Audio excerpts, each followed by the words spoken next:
Selamat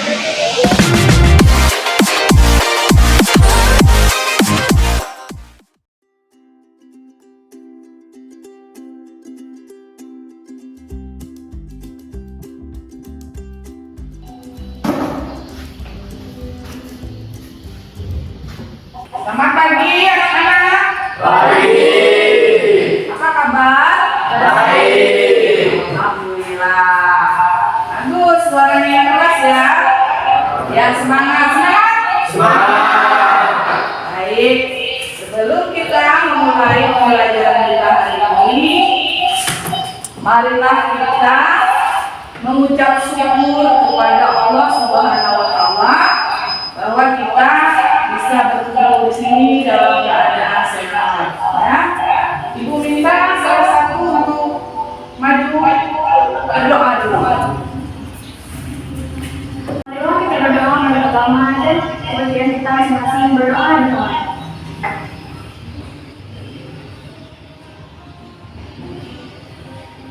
Berdoa selesai. Silahkan duduk nak, terima kasih ya. Baik, yang kita tambah semangat ya untuk belajar hari ini. Mari kita menyanyikan lagu nasional. Lagu nasional itu untuk mengenang kita ya kepada perjuangan para pahlawan kita yang sudah berjuang untuk memerdekakan Republik Indonesia. Baik, kita kalian berdiri semua.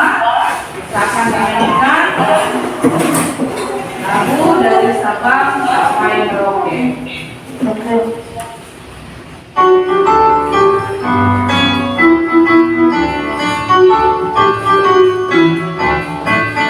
Dari Sabang sampai Merauke berjajah pulau-pulau, sambung menyambung menjadi satu, itulah Indonesia.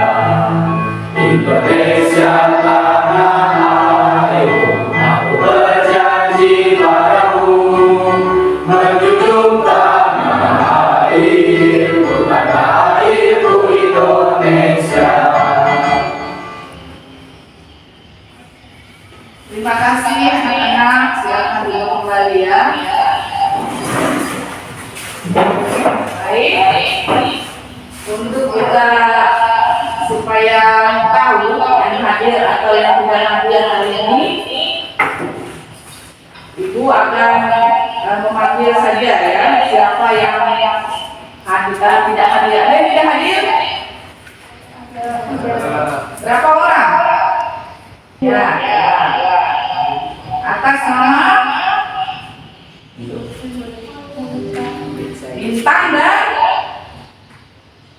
Bintang dan Ayu ya. Ya.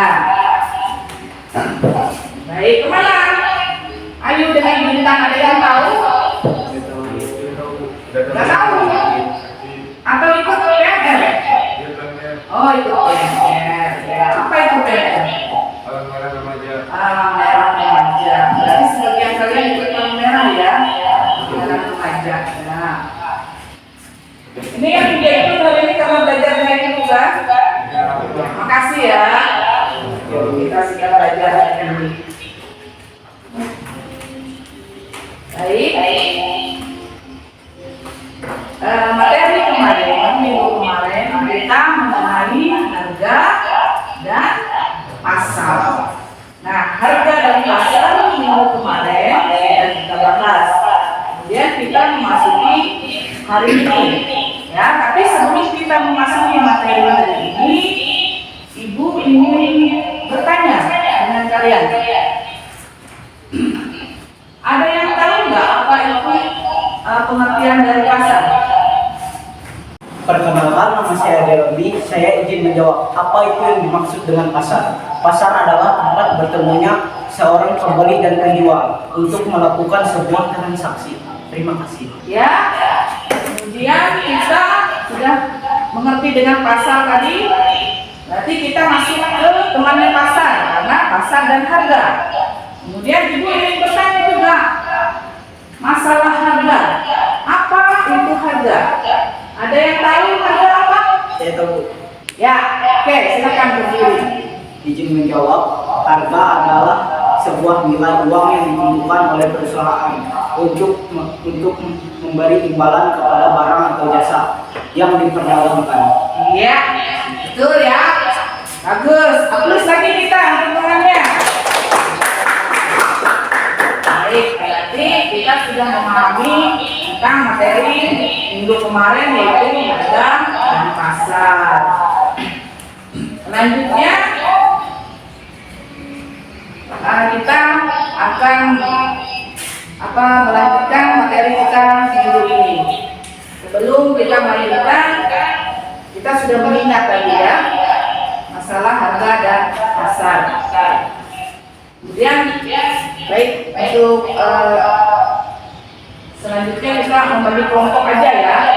Ibu minta tolong kalian kelompoknya ini ada berapa orang nih? Berarti ada yang 4, ada yang 5. Maka tolong ya. Di sini 4, di sini 4, di sini 5 ya. Berarti 1 orang ke sini laki-laki. Oh iya. Ya. Ya, kita membagi kelompok. Oke. Bisa diajak, bisa mana? Bisa dulu ajaknya kan ya. Ya kalian berapa?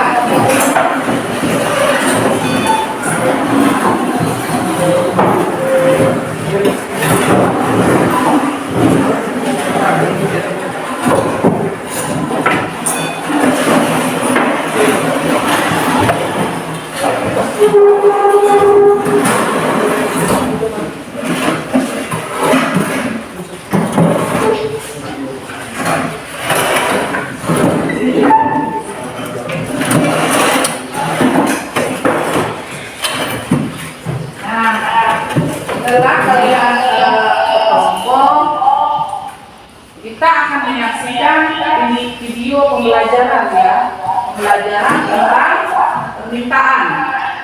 Kemudian nanti juga ada video tentang harga. Mengapa ada permintaan? Tentunya ada harga dan pasar tentang konsumen ya. Baik, kita lihat dulu videonya tentang. Halo teman-teman, selamat datang di video kami. Nah, di sini kita akan membahas tentang permintaan dan juga penawaran. Nah, sebelum itu, mari perkenalan terlebih dahulu dengan anggota dari timnya.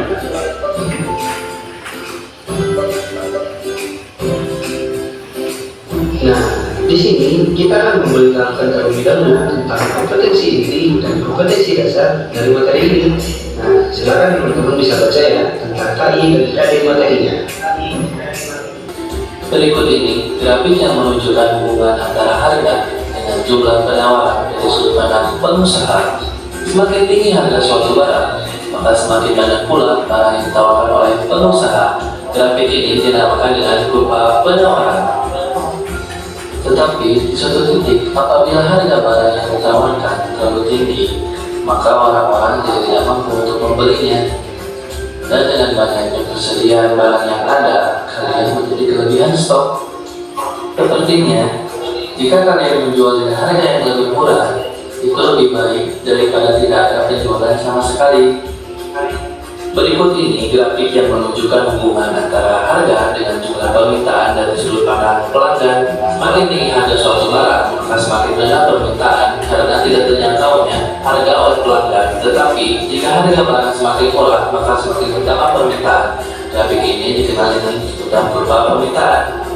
Mari kita bandingkan kurva penawaran pengusaha dengan kurva permintaan pelanggan. Bisa kalian lihat arah keduanya yang saling berlawanan, di mana pengusaha ingin keuntungan yang lebih besar dan pelanggan ingin harga lebih murah. Ada saat di mana kedua keinginan tersebut dapat bertemu, yaitu pada titik equilibrium.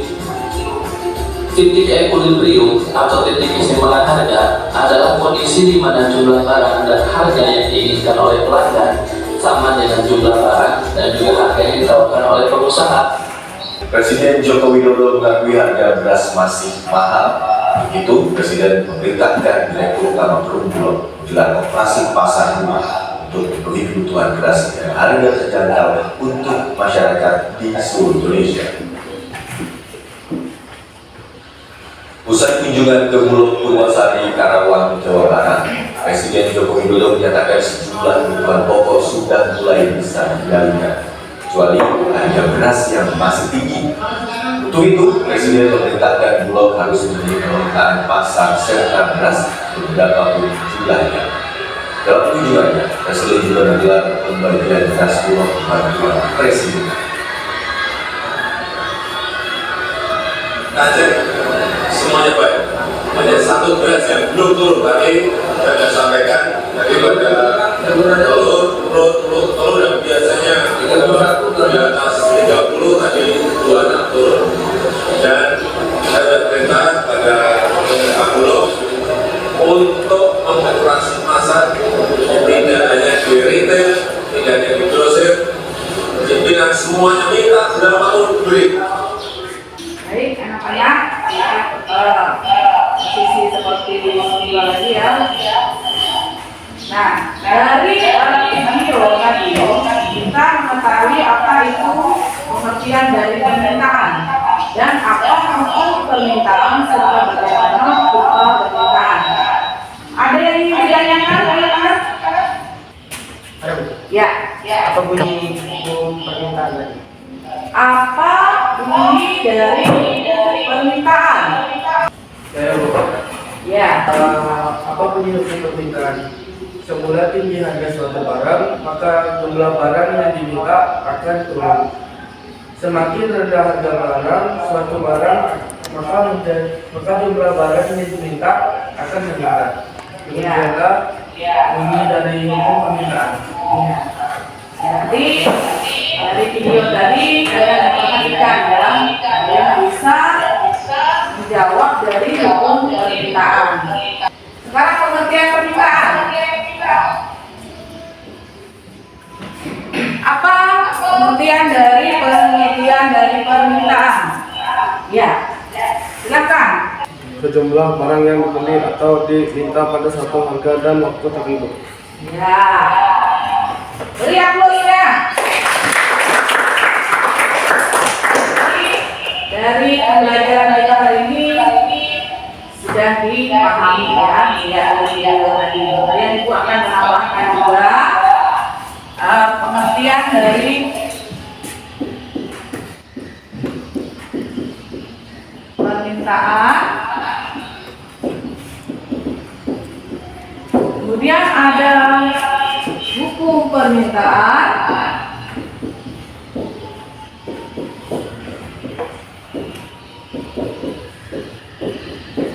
Ada rupa permintaan.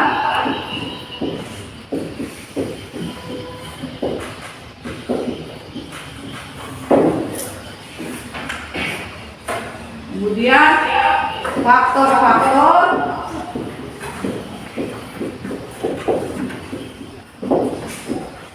yang mempengaruhi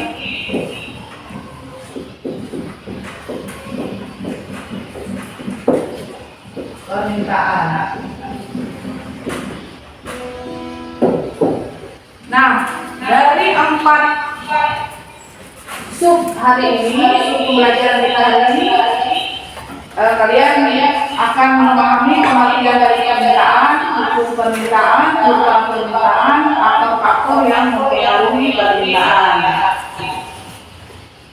Nah, nanti dari ini kita akan menyelesaikan suatu proyek ya.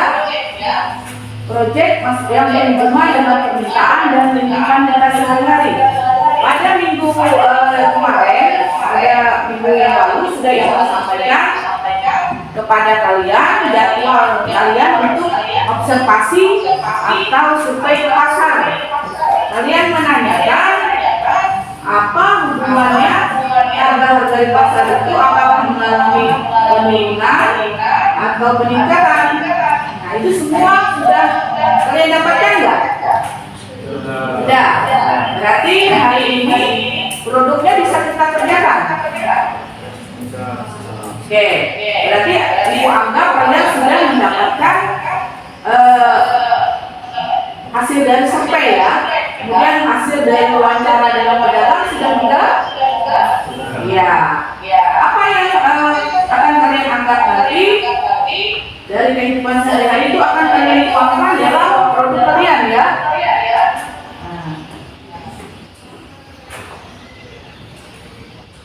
Dari tiga kelompok ini beda-beda ya hasil surveinya. Ada yang menyertai misalnya apa kemarin kalian menyertai apa? Untuk kelompok satu menyertai apa? beras. Nah, beras ya. Berarti kalian menyertai atau observasi harga beras di pasar ya. Ada pasar tradisional, bentok, berhitung, makan. Kemudian yang kedua, kelompok dua apa? Survei cabai. Oh ya, survei harga cabai di pasar ya. Sudah menemukan, sudah wawancara dengan pedagang pasarnya. Sudah. Berarti nanti kita sudah menuangkan dalam produk ya. Berarti akurat ya. Hasil dari survei kalian sudah ibu anggap akurat. Karena kita sudah jadwalnya kemarin mau kasih kalian waktu untuk survei ya. Bagaimana kelompok tiga? Apa yang disurvei? Oh, telur. Sudah juga wawancara dengan pedagangnya? Sudah. Ya, berarti kalian sudah tahu bagaimana apakah telur meningkat atau permintaannya menurun, apa naik, atau harganya berubah atau bagaimana. Nanti kalian akan menyajikan yang produk kalian sendiri ya. Ibu hanya mendampingi saja. Ya, karena permintaan itu berhubungan dengan kebutuhan konsumen. Ya, baik, silahkan.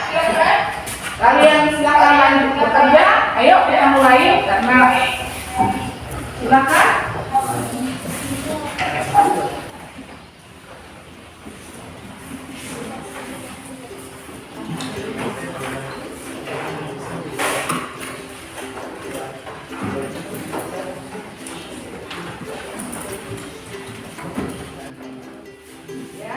Jangan lupa kalian bikin dulu di atasnya apa pada kalian. Analisis apa? Analisis tentang permintaan harga cabai pada pasar tradisional itu selatan ya. Ya, waktu tetap berjalan. Serah kalian aja. Seperti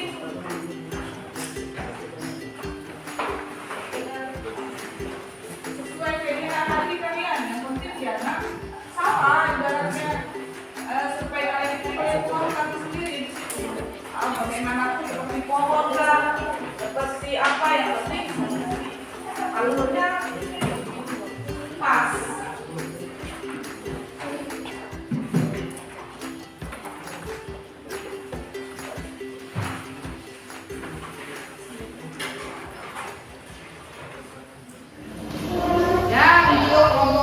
Kelompok 3 sudah selesai ya. Silakan satu orang untuk menjelaskan ke depan hasil dari observasi dan produk kerjanya. Jelaskan nak, ada anak. Kenalkan, saya Bunga, perwakilan dari kelompok 3. Di sini saya akan mempresentasikan hasil dari analisis data telur di pasar Barito Selatan. Nah, di sini ada data telur bebek seharga sebelumnya itu 1 kilo sama dengan 25.000, menjadi naik 1 kilonya jadi 45.000. Nah, pada bulan Januari mengalami penurunan. Sedangkan telur ayam ras dari 1 kilo 17.000 menjadi 1 kilo 20.000. Pada bulan Januari mengalami penaikan permintaan. Telur tambak dari 1 kilo 45.000 mengalami kenaikan menjadi 1 kilo 55.000, mengalami drastis penurunan permintaan. Nah, analisis permintaan telur di Kabupaten Barito Selatan bulan Januari 2024. Tujuan menganalisis permintaan telur. 1. Untuk mengetahui faktor-faktor mempengaruhi permintaan telur. 2. Dua, untuk mengetahui hambatan apa saja yang dialami pedagang. Tiga, untuk mengetahui telur apa yang sangat diminati masyarakat. Empat, untuk mengetahui harga telur di pasar. Faktor-faktor yang mempengaruhi harga permintaan telur. Satu, keterbatasan telur. Dua, harga pakan yang mahal. Tiga, vitamin ayam. Empat, tenaga kerja. Lima, induk ayam. Kendala apa yang dialami pedagang telur? Satu, apa harga telur stabil? Harga telur pada bulan Januari 2024 bervariasi sesuai dengan telur yang dibutuhkan. Telur bebek terbebas, telur tambak. Macam-macam telur. Satu, telur bebek dari 1 kilo 25.000 menjadi 1 kilo 45.000. Dua, telur ayam ras dari 17.000 menjadi 1 kilo 20.000. Tiga, telur tambak dari 1 kilo 45.000 menjadi 55.000 1 kilonya. Bagaimana kesimpulannya, Bunda? Dari presentasi ini silakan dengan dimbukannya. Kesimpulannya, data telur di pasar masyarakat ini sering terjadinya kenaikan dan penurunan dan kebanyakan mengalami penurunan. Berarti penurunan permintaan ya, Bunda, ya, karena harga naik. Oke, terima kasih. Saya perwakilan dari kelompok 1. Perkenalkan, nama saya Gio. Di sini saya akan mempresentasikan hasil observasi kami pasar yang ada di Kabupaten Sumatera Selatan. Jadi di sini kami menerima permintaan akan beras pada Kabupaten Sumatera Selatan tahun 2024. Daftar harga dan jumlah permintaan beras ke masyarakat Kabupaten Barito Selatan itu yang pertama ada beras mulus, harganya 1 kilo 22.600 dan unit yang diminta adalah 10. Yang kedua adalah beras siam, 1 kilonya 18.000 dan unit yang diminta adalah 11 unit. Yang ketiga ada beras Ampari, 1 kilonya 13.300, unit yang diminta adalah 20 unit. Dan yang keempat beras Banjar, 1 kilonya 16.000 dan unit yang diminta adalah beras. Dan yang terakhir adalah beras Jawa, 1 kilonya 17.300 dan yang diminta 13 unit. Nah, di sini kalian bisa melihat grafik permintaan beras pada Kabupaten Barito Selatan tahun 2024. Dari pusat permintaan itu terlihat minat masyarakat akan beras yang lebih murah, lebih besar dan semakin murah harganya, semakin menambah permintaan. Ini saya akan menjelaskan faktor-faktor yang mempengaruhi permintaan.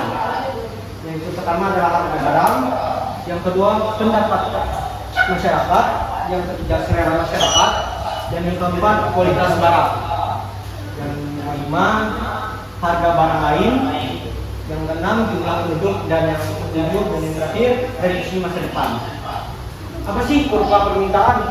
Kurva permintaan adalah grafik yang menggambarkan sifat hubungan antara harga suatu barang dan jumlah barang yang diminta oleh para pembeli dan konsumen. Jenis-jenis apa saja permintaan menurut daya beli konsumen? Itu adalah pertama permintaan efektif, yaitu suatu permintaan yang dibutuhkan dan mampu dibeli. Yang kedua permintaan potensial, yaitu suatu permintaan yang dibutuhkan tapi belum terbeli. Dan yang ketiga permintaan absolut, yaitu permintaan yang dibutuhkan tapi belum punya kemampuan. Menurut jumlah konsumen, permintaan individual, permintaan yang dilakukan oleh satu orang konsumen. Permintaan pasar kolektif merupakan kumpulan atau penjumlahan dari orang banyak. Sekian dari presentasi kami. Apakah ada yang ditanyakan? Sesi tanya jawab kami buka. Silakan anak-anak, ada yang ingin bertanya untuk kelompok 1 dari hasil presentasi mereka, yaitu tentang permintaan akan beras pada Kabupaten Barito Selatan. Mungkin ini maksudnya per Januari ya? Nah, per Januari 2024. Izin bertanya, menurut kalian bagaimana cara mengatasi kelangkaan beras yang ada di Kabupaten Barito Selatan? Bagaimana cara mengatasi kelangkaan beras tadi? Bagaimana caranya? Ada yang bisa bantu nggak? diajarin sama kelompok saya, apakah bisa membantu? Berarti dari kelangkaan, mengatasi kelangkaan beras tadi bagaimana jawabannya? Cara mengatasinya mungkin menambah stok beras. Oh ya, berarti harus menambah Stok beras. stok beras katanya ya. Bagaimana pertanyaannya? Bagaimana dengan jawaban yang telah kami sampaikan tadi? Ya, plus dulu. Setelah kalian menyimpulkan, kelompok 1 sudah menyimpulkan, kelompok 2 sudah menyimpulkan, kelompok 3 sudah menyimpulkan hasilnya masing-masing ya. Nah, berarti kita dapat memahami ada bulan-bulan Januari 2024 ini banyak sekali mengalami kenaikan ya. Telur juga naik, cabai juga naik, terus beras juga naik, tapi tergantung dengan merek berasnya. Nah, jadi tadi kalian juga sudah tahu, temannya sendiri menjelaskan bagaimana cara mengatasinya ya dengan penyimpulkan tadi. Ada lagi yang ingin ditanyakan sebelum kita menutup pembelajaran kita pada hari ini?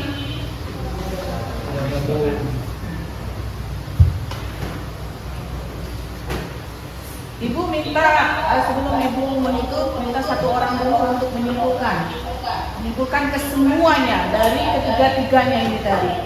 Menyimpulkan aja dari ketiganya itu.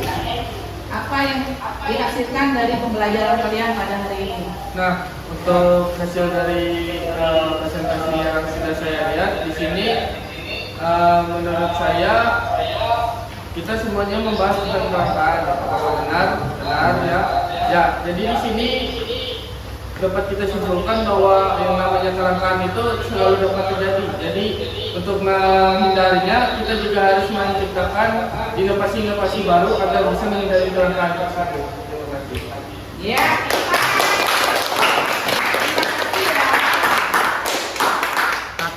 Ibu sangat senang melihat kalian antusias sekali. Dan mungkin ini adalah pembelajaran selanjutnya minggu depan lagi akan kita sambung dengan skala atau elastisitas penawaran ya.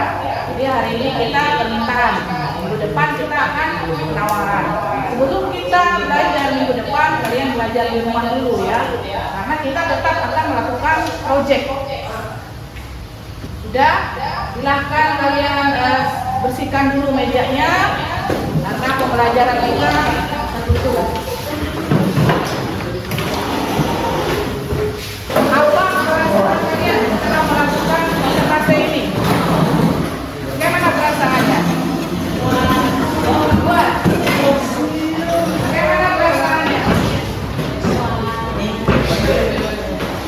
Setelah melakukan presentasi ini apa yang kalian saksikan lah? Untuk mengakhiri pelajaran kita hari ini, mari kita berdoa menurut agama dan kepercayaan kita masing-masing. Berdoa dimulai.